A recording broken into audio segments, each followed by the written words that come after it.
তিনটি সময়ে আয়াতুল কুরসি পড়লে আপনি ফলাফল লাভ করবেন।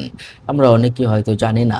আমরা ৩টি সময়ে যদি আয়াতুল কুরসি পড়তে পারি ইনশাআল্লাহ আল্লাহ আমাদেরকে সাথে জাযা ফল দান করবেন।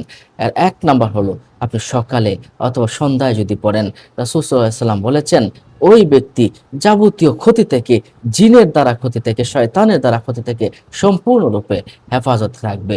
মুস্তাদরাকে হাকিমের ১ম খণ্ডের ৭৪৯ নম্বর হাদিস শরীফে এই বিষয়টা কিন্তু রয়েছে। সকাল সন্ধ্যায় তাহলে আপনি একবার করে জিনের ক্ষতি থেকে বিভিন্ন বিপদ-আপদ থেকে হেফাজত থাকার জন্য আপনি আয়াতুল কুরসি পাঠ করবেন।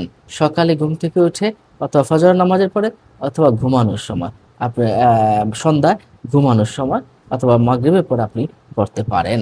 এছাড়াও নাসাই শরীফে এসেছে ২ নাম্বার যে বিষয়টার কথা বলব, নাসাই শরীফের ১৪৪৪ নম্বর হাদিস শরীফে এসেছে, যে ব্যক্তি রাসূলুল্লাহ সাল্লাল্লাহু আলাইহি ওয়াসাল্লাম এরশাদ করেছেন, যে ব্যক্তি ফরজ নামাজের পরে আয়াতুল কুরসি পাঠ করবে, মৃত্যুর সাথে সে জান্নাতে প্রবেশ করবেন। সুবহানাল্লাহ, সুবহানাল্লাহ। ফরজ নামাজের পরে আয়াতুল কুরসি একবার পাঠ করলে মৃত্যুর সাথেই সেই ব্যক্তি জান্নাতে প্রবেশ করবে। নাসাই শরীফের হাদিস, সহিহ হাদিস শরীফে কিন্তু এই বিষয়টা রয়েছে।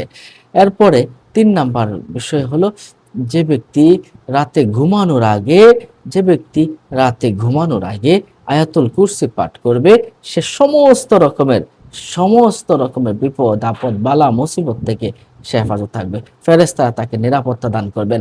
বুখারী শরীফের ৫০১০ নম্বর হাদিস শরীফে এই বিষয়টা রয়েছে। আয়াতুল কুরসির অনেক ফজিলত রয়েছে।